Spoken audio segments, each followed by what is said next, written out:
नमस्कार। तो क्या आज की रात ईवीएम में बड़ा खेल होने जा रहा है? तो क्या हरियाणा में भारतीय जनता पार्टी ईवीएम में गड़बड़ी करके चुनाव जीतने की फिराक में है?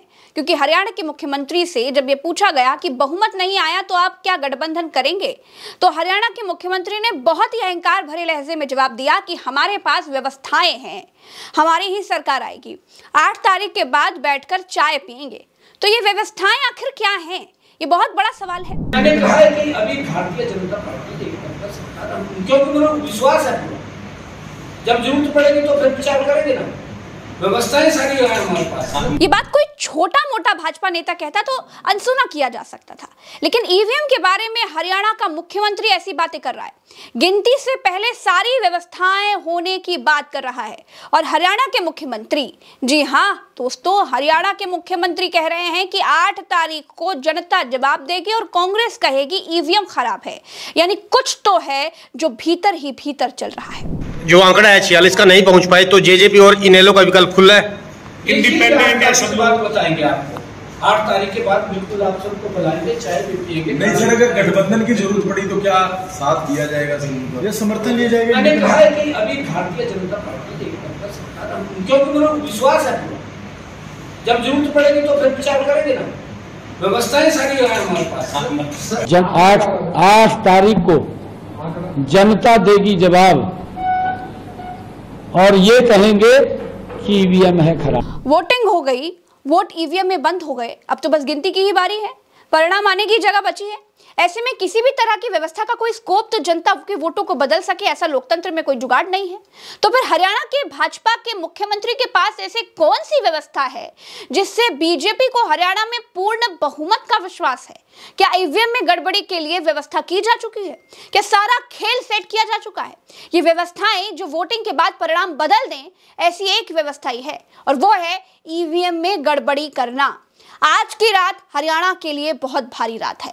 नायब सिंह सैनी की जुबान से निकली बात बहुत गंभीर है। हमारे साथ राजशेखर राव जी हैं और दशकों से राजनीति को समझ रहे हैं, दर्जनों मूवमेंट्स का हिस्सा भी रह चुके हैं। राजशेखर राव जी, आपका बहुत बहुत स्वागत है। नमस्कार। हरियाणा में क्या भारतीय जनता पार्टी ईवीएम में खेल कर सकती है क्या?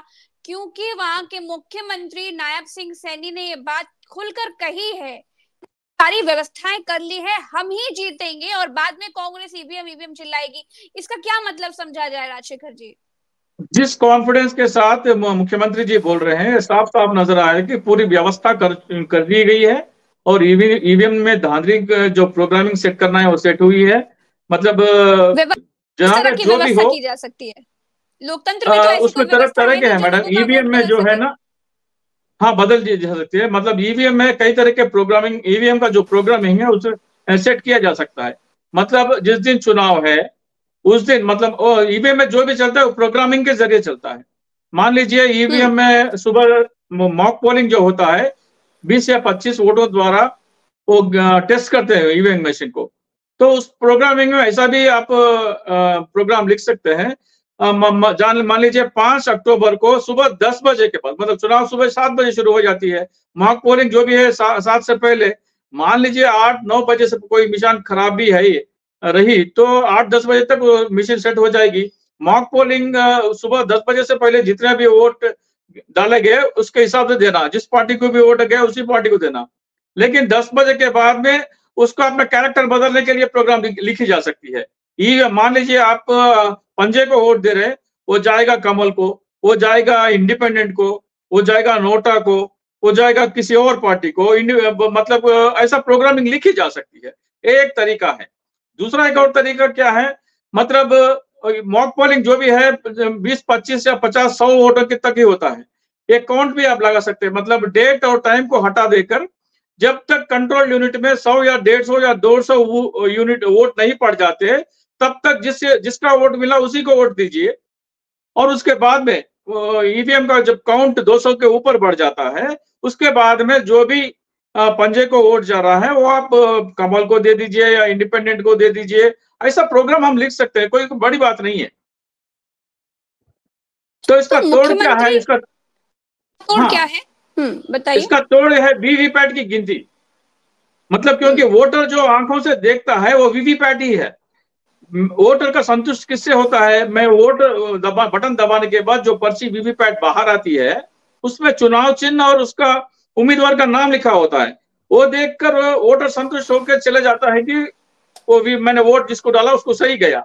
लेकिन जो इलेक्ट्रॉनिकली जो ट्रांसफर हो रहा है एक बैलेट यूनिट से कंट्रोल यूनिट में, वो किसको गया वोटर को पता नहीं। वोटर को जो पर्ची देख के वोटर संतुष्ट हुआ है उसे गिनती करने से चुनाव आयोग मुकर रही है। कई तरह के वो ऐसे बचकाना एक्सक्यूजेस दे रही है चुनाव आयोग।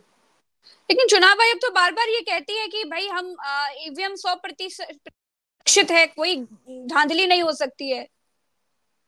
आंध्र प्रदेश में क्या हो गया मैडम? आंध्र प्रदेश में एक उम्मीदवार ने कहा कि मेरे जो भी वीवीपैट है ईवीएम के आंकड़ों से मैच करके दिखाइए। उससे तो पलायन कर गया ये चुनाव आयोग। वो कहता है वो हम नहीं कर सकते। मैं आपको उसको डिटेल से आपको बताता हूँ आंध्र प्रदेश में क्या हुआ। अब हरियाणा के बारे में अपन कंप्लीट करने के बाद उसके वो सब्जेक्ट के पास जाएंगे। हाँ, नहीं बताइए क्या प्रदेश में? आंध्र प्रदेश में चुनाव होने के बाद में ऐसे जैसा हरियाणा के ओपिनियन पोल थे, आंध्र प्रदेश का भी 90% वाईएसआरसीपी चुन के वापस आने की एक्सपेक्टेशंस थी। 175 में से 110 तक सीटें आने की उम्मीद थी। कम से कम 90 या 110 के बीच में सारे ओपिनियन पोल्स दिखा रहे थे।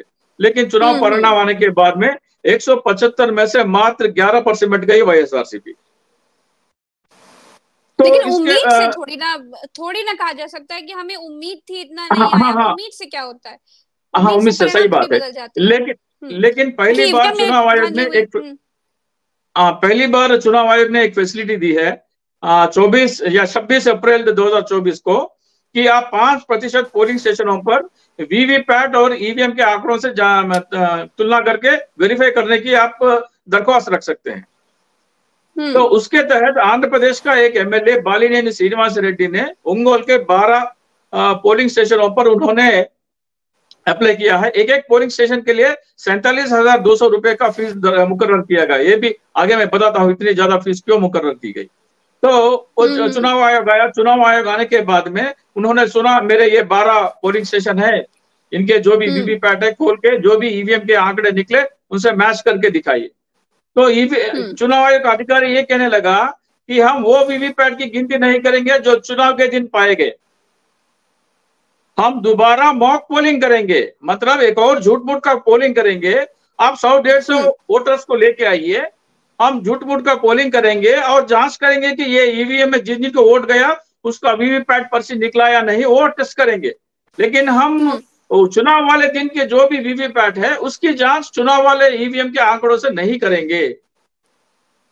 ये जो उच्चतम न्यायालय का जो आदेश है उसका कंटेम्प्ट ऑफ कोर्ट है।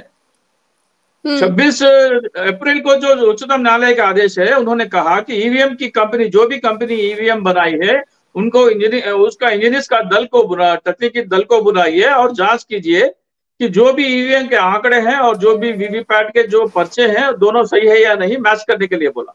चुनाव आयोग उससे साफ खारिज कर दिया।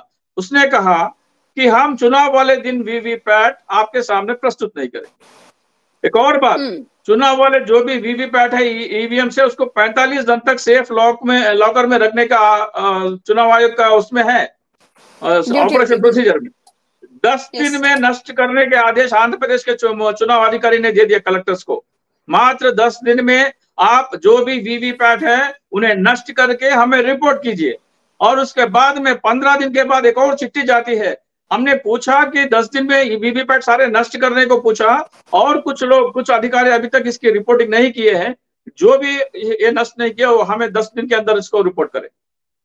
क्या छुपाना चाहते हैं? सारे चुनाव में चुनाव आयोग की इतनी संदिग्ध भूमिका देखने को मिल रही है। आप इतने सारे उदाहरण भी पेश कर रहे हैं। चुनाव आयोग है कहां पर? एक मुख्यमंत्री बात कह रहा है, ये कोई छोटा मोटा भारतीय जनता पार्टी का नेता। अगर हम हरियाणा की बात करें राजशेखर जी, चलिए आंध्र प्रदेश की हमने बात की, लेकिन हरियाणा में देखिए एक मुख्यमंत्री बोल रहा है, कोई भारतीय छुटभैया नेता नहीं बोल रहा है कि उसको अनसुना कर दिया जाए। एक मुख्यमंत्री बोल रहा है कि हमने सारी व्यवस्थाएं कर रखी हैं और हम ही जीतेंगे, फिर बाद में कांग्रेस कहेंगे कि ईवीएम गड़बड़, ईवीएम गड़बड़। ये छोटी बात नहीं है। कहाँ है चुनाव? मैडम ये तो खुलेआम तानाशाही है मैडम। एक खुलेआम तानाशाही है, लोकतंत्र कहाँ बच गया भारत में। आप पहले चले जाइए राजस्थान और मध्य प्रदेश में क्या हुआ। सारे ओपिनियन पोस्ट कह रहे थे कि राजस्थान और मध्य प्रदेश में भी कांग्रेस जीत के आएगी, लेकिन नतीजा कुछ और निकला। आंध्र प्रदेश में वही हुआ, शायद ओडिशा में भी वही हुआ होगा। एक छोटी सी आपको एग्जांपल दे देता हूं। जब चुनाव आयोग के पास एडीआर की याचिका आई कि वीवीपैट की गिनती करके चुनाव परिणाम घोषित किया जाए, तो एक दलील पेश की चुनाव आयोग ने। उन्होंने कहा कि वीवीपैट गिनने में हमें एक पूरा दिन निकल जाएगा जी। आपको एक छोटा सा एग्जांपल देता हूं। हर एक आदमी करेंसी नोट तो गिनते रहता है, 100 नोट का बंडल गिनने में हमें 1 या 1.5 मिनट लग जाते हैं, तो वीवीपैट के लिए भी उतना ही समय हो जाएगा। एक चुनाव क्षेत्र में कितना होगा, विधानसभा के चुनाव क्षेत्र में ज्यादा से ज्यादा 1.5 लाख या 2 लाख होंगे। आप 20 लोगों को बिठा दिए, 20 कर्मचारियों को 3 घंटे में पूरा गिन के आपके सामने रख देंगे, 1 दिन क्यों लगेगा। मतलब उसने चुनाव आयोग ने उच्चतम न्यायालय को गुमराह किया। एक और बात, चुनाव मॉक पोलिंग में जो भी चुनाव करने का पेश कर रहे थे चुनाव आयोग, उसमें उन्होंने कहा कि उम्मीदवार का जो नाम है और उम्मीदवार का जो चुनावी चिन्ह है उसका इस्तेमाल नहीं करेंगे मॉक पोलिंग में। मॉक पोलिंग करेंगे टेस्ट करने के लिए कि ईवीएम सही या नहीं, लेकिन जो उम्मीदवार उसमें उस चुनाव में भाग लिया और उनके जो चुनाव चिन्ह है उनके साथ मॉक पोलिंग नहीं करेंगे। हम अल्फा बीटा गामा वो जो है वो चुनाव चिन्ह से करेंगे। मतलब क्या घबराहट है। अगर ईवीएम में कोई गड़बड़ी नहीं है तो चुनाव आयोग कहना चाहिए वीवीपैट लो भाई, आपके वीवीपैट है फलाना ईवीएम के, आप एक नहीं तो 100 बार गिन लीजिए। हमने 2024 का चुनाव भी देखा, कितनी कंप्लेंट्स की गई, कितनी शिकायतें चुनाव आयोग को लेकर की गई, लेकिन चुनाव आयोग चुप्पी साधा रहा। अब यहाँ पे हम देख रहे हैं चुनाव में भी ये सब कुछ हो रहा है, चुनाव आयोग बिल्कुल चुप है। आपने आंध्र प्रदेश का तो खुले तौर पर कितना बड़ा उदाहरण दिया। आपको चुनाव आयोग की भूमिका पर कुछ कहना है, क्या कहेंगे? चुनाव आयोग मैडम, चुनाव आयोग कहाँ है यहाँ भारत देश में? चुनाव आयोग नहीं है, भारतीय जनता पार्टी का आयोग है। चुनाव आयोग को ऐसा कोई नहीं है भाई। चुनाव आयोग भारतीय जनता पार्टी से हो सकता है, ऐसे क्यों बोल रहे हैं आप? मैडम अभी एक आदमी ने कहा कि जो आंध्र प्रदेश में जो भी गड़बड़ी हुआ, एक एमएलए ने कहा कि मैं सुप्रीम कोर्ट जाऊंगा। 15 दिन में न जाने क्या साम दान भेद दंडोपाय, कौन सा उपाय उसको ऊपर इस्तेमाल किया गया, वो आगे एनडीए में शामिल हो गया। जो आदमी सुप्रीम कोर्ट में जाके बहुत है। अच्छा, उपायों से राजशेखर जी एक बात और याद आई। हरियाणा में ये लोग जो खेल कर रहे हैं भारतीय जनता पार्टी, वो कोशिशें चल रही हैं, वो तो साफ दिखाई दे रही हैं। जम्मू कश्मीर में भी भारतीय जनता पार्टी ने अपने 5 विधायक मनोनीत कर दिए हैं, यानी कि जो जीतेंगे वो तो होंगे ही, साथ ही साथ 5 विधायक तो फ्री फंड के मिल रहे हैं भारतीय को। हाँ, अपने पॉकेट में ऑलरेडी 5 विधायक लेके आ रही है भारतीय जनता पार्टी। हाँ जी जी जी जी, इसको कैसे देख रहे हैं? ये तो कॉन्स्टिट्यूशन को कोई खुलेआम रोकना है मैडम। भारत देश कॉन्स्टिट्यूशन क्या है? कहते नियम है, हम तो नियम के तहत कर रहे हैं। कांग्रेस वाले बेकार चिल्लाते हैं, विपक्ष बेकार चिल्ला रहा है कि हम नियम के विरुद्ध। कोड आने के बाद में कोड आने के बाद में कौन सा नियम है मैडम? कोड आने के बाद मतलब अभी मतलब अगर इनका चयन किया भी गया, 5 एमएलए अगर डाल भी दिए गए, उनका तो चुनाव परिणाम आने के बाद में ना नया सभा का गठन होगा। जो नया सभा गठन होगा उसके कैबिनेट के जो कैबिनेट रिकमेंड करेगी, तब जाके नए जो भी एमएलए हैं नॉमिनेटेड वो बनेंगे। मतलब ये जो भी बनेंगे एमएलए है 4-5 दिन के लिए ही रहेंगे। चुनाव कैबिनेट बनने के बाद में मतलब स्पीकर का चुनाव परिणाम आने के बाद में नया सभा गठित होता है ना मैडम। अभी तो जम्मू कश्मीर में कोई सभा ही नहीं है, ऐसे कैसे नॉमिनेट कर सकते हैं गवर्नर? अगर कोई सभा है, सभा होने के बाद में कैबिनेट रिकमेंड करेगी गवर्नर को कि इनको आप नॉमिनेट कीजिए, तब करेगी। अभी तो कोई सभा ही नहीं है, वैलिड मतलब बोनाफाइड असेंबली नहीं है आपके पास, आप कैसे कर सकते हैं? मतलब ये लोग तो आना चाहिए मैडम। क्या है इसके पीछे, क्या है रहे हैं ये क्या है? वो उनको समझ में आ गया कि परिणाम को 19-20 अगर हो गया तो 5 लोगों को ऑलरेडी अपने पॉकेट में रखिए, फिर जो भी है मतलब ये हार मान चुके हैं क्या? हरियाणा में तो हार मान ही चुके हैं, क्या लग रहा है जम्मू कश्मीर में भी हार मान चुके हैं? 5 विधायक पॉकेट में लेकर आ रहे हैं। मतलब हार मान चुके हैं, लेकिन जोड़ तोड़ की जो भी हिसाब है कैलकुलेशन चल रही है पीछे से। अगर कोई चुना, मेरे ख्याल से फारूक रशीद जो भी चुन के आया वहां से, उनसे जो भी बातें होगी की जाएगी, और काट फूट के जो भी पैचेस वाला एक असेंबली बना गवर्नमेंट जो शुरू कर देंगे वो। नहीं, जिस तरह मुख्यमंत्री नायब सैनी ने कहा हरियाणा कर रखी है, तो भैया हर जगह व्यवस्था कर रखी होगी, फिर तो हर चुनाव में व्यवस्था होती भी आ रही होगी और आगे आने वाले चुनावों में भी होगी, और जो चल रहे हैं उनमें भी हो रखी होगी फिर तो। अगर हम ईवीएम में धांधली को साबित करना है तो भारत के सभी राजनीतिक पार्टियों को जम्मू कश्मीर और हरियाणा के जो भी वीवीपैट्स है उनका हर एक वीवीपैट को हर एक ईवीएम से मैच करने की मांग रखनी चाहिए अभी तुरंत, क्योंकि 10 दिन के बाद वो वीवीपैट नष्ट कर देंगे, वो जला देंगे उनको।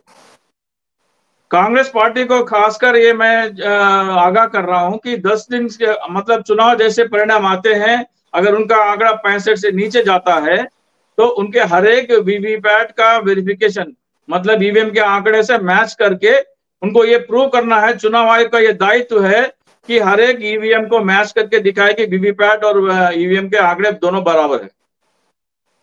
अगर चुनाव आयोग इसे भागती है तो हमें यकीन कर लेना चाहिए कि राजस्थान में जो हुआ, मध्य प्रदेश में जो हुआ, उड़ीसा में जो हुआ, आंध्र प्रदेश में जो हुआ, वो पूरे जो भी विधानसभा के चुनाव है ईवीएम धांधली द्वारा जीते गए चुनाव है। तो मतलब कांग्रेस पार्टी को पहल हार बिल्कुल पूरी तरह से मान चुके हैं, आगे है कि अब हम हारने वाले हैं। जो 4 राज्य के चुनाव है पूरी तरीके से हार समझ लिया दिमाग में, और अब कुछ भी करेंगे जीतने के लिए, कुछ भी ईवीएम टैंपरिंग भी अगर देंगे। ये मात्र हरियाणा का बात नहीं है ना मैडम, ये आगे चलकर मोदी की अपनी सीट को बचाने की भी है। मोदी अमित शाह को अगर बरकरार गद्दी पे बैठे रहना है तो हरियाणा, झारखंड और हाँ जी, हरियाणा, झारखंड और महाराष्ट्र जीतना है। मोदी और अमित शाह का क्या नुकसान हो जाएगा? गुजरात की विदाई हो जाएगी क्या? ऐसे क्यों बोल रहे हैं आप? हाँ, तो हम तो सुन रहे हैं कि आरएसएस में कुछ आवाजें उठ रही है, बीजेपी के भीतर से कुछ आवाजें उठ रही है कि जिस तरह से लोकसभा के परिणाम आए हैं, जिस तरह लोकसभा के परिणाम आए हैं तो वो भी बदलाव चाहते हैं। भारत के भीतर से भी लोग बदलाव चाहते हैं। हम देख रहे हैं कि बीजेपी का अध्यक्ष कौन होगा, संजय जोशी का नाम आगे आ रहा है, वसुंधरा राजे जी का नाम जिससे मोदी और अमित शाह सहमत नहीं है। ये सारे अनबन चल रही है भाजपा के भीतर भी। तो अगर उन्हें बने रहना है तो उन्हें साबित करना है कि मेरी करिश्मा अभी भी चल रही है, मेरा दबदबा बोलवा है अभी भी भारत देश में हर किसी राज्य में है। तो ये साबित करने के लिए उनको चुनाव जीतना, हर एक विधानसभा चुनाव जीतना जरूरी हो गया है, और इसीलिए जनादेश न होते हुए भी वो ईवीएम द्वारा धांधली करके चुनाव जीतना चाहते। अच्छा, तमाम विपक्षी पार्टियों को और आप क्या कहेंगे कि कैसे इस चीज से बचा जा सके? विपक्ष भी बहुत जागरूक है और जनता भी बहुत जागरूक है, लेकिन मुख्यमंत्री का हरियाणा की जनता बहुत जागरूक है। हमने व्यवस्थाएं कर ली हैं, ये तो एक तरह की धमकी है भैया कि हमने व्यवस्थाएं मतलब मजाक उड़ाना है। लोकसभा का मजाक उड़ा रहे हैं, वो लोकतंत्र का मजाक उड़ा रहे हैं, कॉन्स्टिट्यूशन का मजाक उड़ा रहे हैं। अपनी जो छवि है दुनिया में सबसे बड़ी लोकतंत्र होने का हम जो छाती सीना तान कर कहते हैं, वो आजकल ऐसे खबरें अगर बाहर चले गए तो हम सब मुंह दिखाने के लायक नहीं रह जाएंगे। तो दुनिया ये भी पूछे कि जब इतना सारा राज्य भारत में हो रहा था तो विपक्ष क्या कर रहा था, चुनाव आयोग क्या कर रहा था। सवाल ये भी उठे कि न्यायपालिका क्या कर रही थी। तो लोगों को और न्यायपालिका को, चुनाव आयोग को अपना काम राजधर्म निभाना है, और खासकर विपक्ष को हरियाणा में जो भी वीवीपैट है, हर एक पोलिंग स्टेशन का वीवीपैट हर एक ईवीएम का आंकड़ों से मैच करके संतुष्ट होने के बाद ही चुनाव परिणाम एक्सेप्ट करना चाहिए। वो जीते या हारे, अगर वो जीत भी जाए, कांग्रेस पार्टी अगर मान लीजिए 65-70 सीटों से जीत भी जाए तो उन्हें एक पुख्ता सबूत उनके हाथ में है। अगर कल के दिन ये वीवीपैट नष्ट कर दिए गए तो उनके पास सबूत नहीं रह जाएंगे। तो अगर हमें देखना है कि राजस्थान में, मध्य प्रदेश में, आंध्र प्रदेश और उड़ीसा में विधानसभा चुनाव में जो भी अगर ईवीएम द्वारा धांधली हुई है तो उसके जो सबूत यहाँ मिल सकते हैं हरियाणा में। तो आपको लगता है कि हरियाणा में भी ऐसा हो सकता है? हाँ, मतलब नायब सिंह सैनी साहब का जो अंदाज बयान जो है वो मुस्कुरा कर कह रहे हैं, मतलब उन्हें कोई फिक्र ही नहीं है। मतलब जिसकी लाठी उसकी भैंस हो गई है। जब सैया भय कोतवाल तो भैया डर काहेगा। जी जी। तो मैं सर भारत देश के सारे विपक्षों को आगाह करना चाहता हूं, उनसे विनती करता हूं कि एक अच्छा मौका है। ईवीएम में धांधली, अगर किसी को कुछ संदेह है तो वीवीपैट के आंकड़े और ईवीएम के आंकड़ों से मैच करने का एक अच्छा सुनहरा मौका है। चाहे वो चुनाव जीते या हारे, पहले कांग्रेस पार्टी को कर देना चाहिए कि जो भी चुनाव वीवीपैट है हम ईवीएम के आंकड़े से मैच करेंगे। एक और बात आपको सुना देता हूं, एक उम्मीदवार को विधानसभा चुनाव लड़ने के लिए जमानत देनी होगी 10,000 की, लेकिन चुनाव वीवीपैट लड़ने के लिए, हाँ चुनाव लड़ने के लिए जमानत जो है ना, डिपॉजिट, सिक्योरिटी डिपॉजिट, हाँ बिल्कुल देनी पड़ती है। हाँ, मात्र 10,000 रुपए डिपॉजिट करना होगा चुनाव लड़ने के लिए। लेकिन एक पोलिंग स्टेशन के वीवीपैट जांच के लिए 47,200 रुपए की मांग ईवीएम ने मुकर्रर की है। इतना एक पोलिंग स्टेशन के लिए उतना, मान लीजिए अगर पूरा विधानसभा क्षेत्र के लिए वो जांच करना चाहे तो उसे 1 करोड़ रुपया भरना पड़ेगा। मतलब आप डिस्करेज कर रहे हैं, मतलब आप वीवीपैट की वेरिफिकेशन के लिए जितने भी टांग अड़ाने हैं उतने आप टांग अड़ा रहे हैं। इतनी भारी फीस, भारी भरकम फीस आपने क्यों लगाई? डिस्करेज करने के लिए। हार तो वैसे गए हैं, क्यों भाई ये पैसे बर्बाद करना, बोल के पीछे हट जाते हैं। जी और बिल्कुल सही क्यों बात। मात्र पांच पोलिंग स्टेशन के लिए सीमित किया गया? चुनाव आयोग ने जो सुप्रीम कोर्ट ने जो आदेश दिए हैं, वीवीपैट के लिए अगर आप पैसा ही वसूल कर रहे हैं, 47,200 रुपया पैसा वसूल ही कर रहे हैं, वो 5% पोलिंग स्टेशन तक क्यों आप सीमित कर रहे हैं? उम्मीदवार को डिसाइड करने दीजिए, वो चाहे कितना पैसा भरना चाहे उतना भरेगा, उतने का वेरिफिकेशन कर लेगा। एक और बात, चुनाव में कोई भी गड़बड़ी है तो उसका आप उच्च न्यायालय में जाने के लिए 45 दिन का समय दिया गया, लेकिन वीवीपैट के जांच के लिए मात्र 7 दिन। वीवीपैट वेरिफिकेशन भी चुनाव गड़बड़ी है। तब ये सारे चीज अगर हम मिलाकर देखें तो चुनाव आयोग कतई नहीं चाहता कि वीवीपैट का वेरिफिकेशन ईवीएम के आंकड़ों से हो, किसी हाल में वो उसे मैच करना नहीं चाहता। मॉक पोलिंग का एक प्रोसीजर लेके आना, हाँ, मॉक पोलिंग का प्रोसीजर ले आना, मॉक पोलिंग में जो भी चुनावी चिन्ह उम्मीदवार जितने भी है उनके यूज न करके कोई कुछ और चुनावी चिन्ह लेके आना, ये सब अगर आपको एक गौर से करे तो आपको समझ आ जाता है कि ईवीएम में जरूर कोई गड़बड़ी है। पर्दे के पीछे बहुत कुछ चल रहा है। तो राजशेखर जी आपका बहुत बहुत शुक्रिया, आपने समय दिया। तमाम दर्शकों का भी बहुत बहुत शुक्रिया। तो ये बात बिल्कुल ठीक है कि पर्दे के पीछे बहुत कुछ चल रहा है, क्योंकि जिस तरह से के मुख्यमंत्री नायब सिंह सैनी ने खुलकर ये बात कह दी कि हमने व्यवस्थाएं कर रखी हैं, कोई छोटी बात नहीं है, ये बहुत गंभीर और बहुत बड़ी बात है। फिलहाल के लिए तो इतना ही। हम चर्चा कर रहे थे होने वाला और साथ ही साथ चुनाव आयोग की क्या भूमिका है, उस पर हम चर्चा करते रहेंगे, क्योंकि हमारा फर्ज भी है लोकतंत्र को बनाए रखना, बचाए रखना। फिर मिलेंगे एक नई चर्चा में। अभी के लिए मुझे दीजिए इजाजत। जय हिंद।